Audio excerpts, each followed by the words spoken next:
Good evening. It's Wine TV, it's Wednesday night, it's 8:30, and for the first time it's actually bright out when we're doing Wine TV, which is really nice.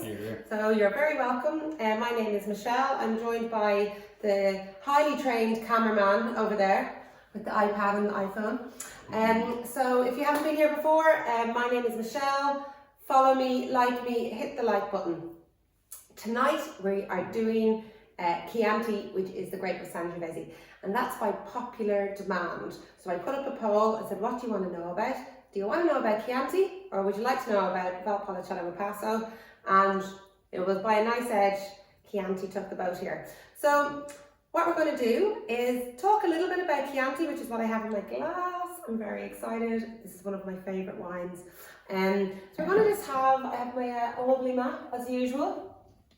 So I'm going to talk a little bit really about Northern Italy as an overview, and then we're just going to have a little look down at Chianti, which is just south of Florence there.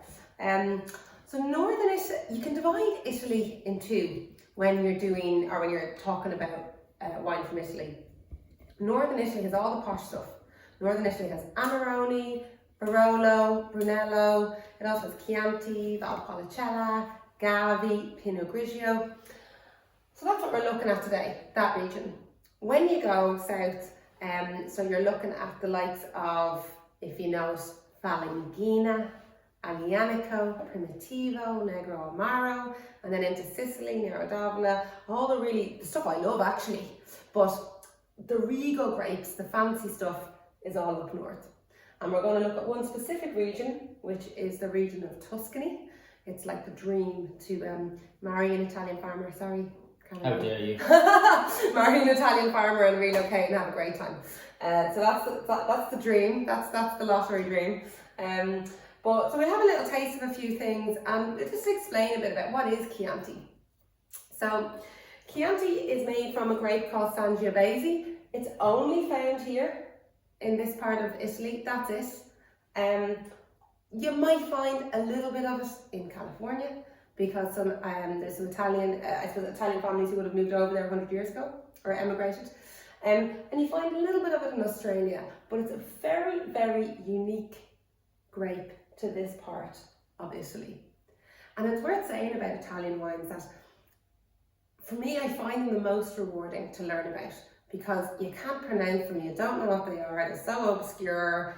They vary so much in style that in learning a tiny bit about what Italian wine is, you'll actually learn loads and you'll get so much confidence. So hopefully you get a little bit of this out of this today. So the grape is Sangiovese. What does Sangiovese taste like? You've got really, I suppose, grippy acidity, which is brilliant as a food wine because the acidity cuts the fat in the likes of lamb, beef, pork, chicken. I wouldn't really pair Sangiovese with fish because it's also got quite grippy tannins. And the fruit flavours vary across all of the Tuscany region. Am I getting a bit complicated and technical here? Will you pull me back if I am? I will. Great. So what is Chianti? Chianti is an area, and it's quite a big area. So there's a couple of levels of Chianti. So Chianti it's quite a big area. It's got, I think it's 7,000 hectares or 8,000 hectares. I may have made that up. That figure sits there somewhere. It's quite a big area. And that Sangiovese grape is grown all across there. But then you have a thing that's called Chianti Classico. And I'm sure everyone's heard of the Chianti Classico. What a Chianti Classico is, it's right in the heart of Chianti, on the actual hill. It's all that surrounding area. So what you would call it nearly is the original Chianti area. And Chianti is a village, it's a town. You can go there, you can visit it, you can sit there. And so Chianti is the greater area. Chianti Classico is the original, the home, the higher grade. To call your wine Chianti Classico, it also has had to have spent a little bit of time in oak. So what does that mean? That means that your wine tends to be a bit more full-bodied, a bit more layered, a bit more complex, and it has that oaky, grippy flavour. So if you like a basic Chianti, you like, I suppose, kind of sweet and sour cherries, a bit of tartness, medium-bodied, quite refreshing. It's perfect food wine because the acidity breaks down the protein, and there's a little bit of tannin.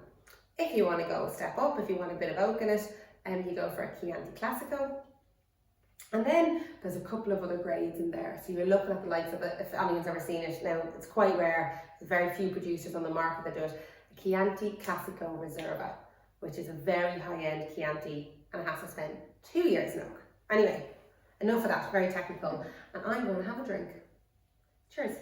And what I would say is, if anyone has any questions, please send them in. It's all about what you can get out of it here. So ask me questions, happy to answer them. And don't forget to follow me. Any questions there, cameraman? I have a question. Since I've started learning a little bit more, I must say Italy is easily my favourite because I wouldn't have understood anything about it before. Yeah. And I just can't get over how wonderful a Chianti is, or Brunello is, or... This one, I can't remember, is this a Chianti? It's not a Classico. It's straight Chianti. It's DOCG. And so you'll often see all these classifications on the labels. I'll bring it up closer. DOCG means it has to be blind tasted to pass the quality level. Can you see that? Does that get into all the cameras there? It's really, so it's a lovely wine, and it's a brilliant Easter wine. It's one of the reasons why we were having a look at Italian wines, because everyone's going to have lamb, roasties, the full shebang. So it's just a great one to have a look at because it's perfect with the Sunday roast. So I have another Chianti here, another Sangiovese, and this is from a lot further down. So if you're looking, there's halfway down, a little bit further here from the Marche region. And this Sangiovese is done without any oak. And when you have no oak in a Sangiovese, you get this really bright, fresh, I suppose for me it's like instant gratification. You just taste it straight away. It's uncomplicated. It does what it's supposed to. This particular one is only 12.5% alcohol. It's vegan, biodynamic. I think this guy is organic. 13% alcohol. But they're just great wines to drink, I suppose, in a very casual way. And then if you want to go up a level, you get to what is arguably Italy's best wine. So a bit like in France, the way they say what's better, Bordeaux or Burgundy or Pinot Noir. In Italy, what they debate is what's better, Brunello or Barolo. So Brunello is from Florence, so a little bit further south, and Barolo is from up in the Piedmont region.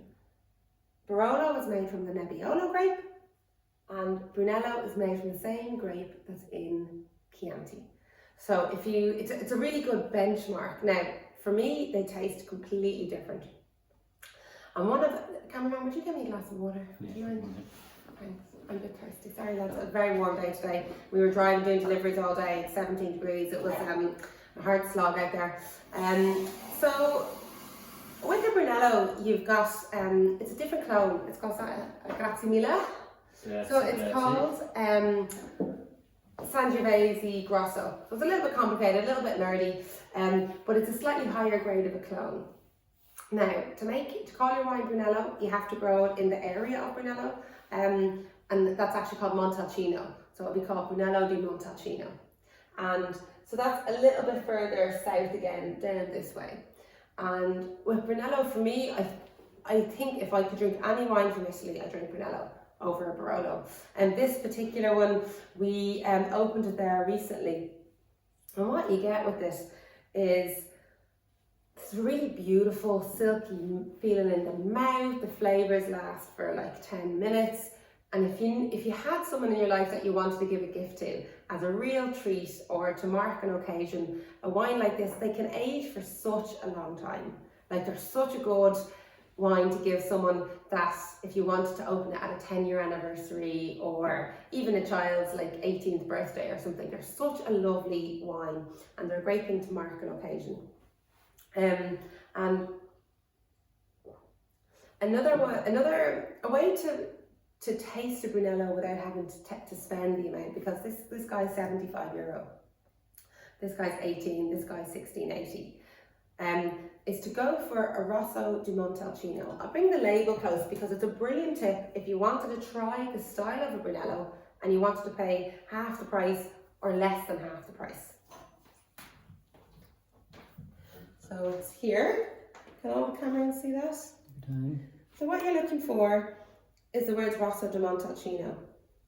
And what you find with the Rosso di Montalcino is they're made by the same producers who make a Brunello. They're from the same area or maybe a slightly wider area. And they're the grapes that are not good enough to go into the flagship wine. So you've still got all the high-end winemaking, all the skill, all the love, all the attention, but they just didn't make the cut for the flagship wine. So for me, we now, unfortunately don't drink enough, but this is a wine that we love to drink. And it's got all the flavours, you can drink it in its youth, and it's just, whoops. It was bound to happen at some point. We lost the map.